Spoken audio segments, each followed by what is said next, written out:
farm nila dito sa Bangaw, guys. Yan. Tignan nga natin ng malapitan.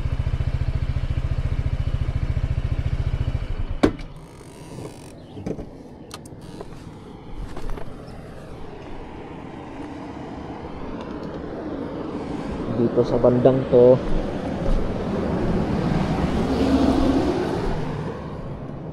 wow,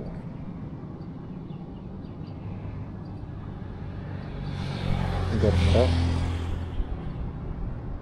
yung mga tanim nila.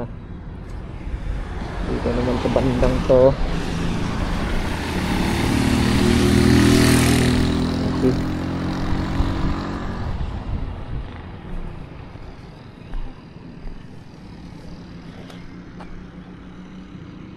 Diba, nakaka-relax panoorin yung ganda ng kanilang farm. Ganito lang, tahimik. Wow.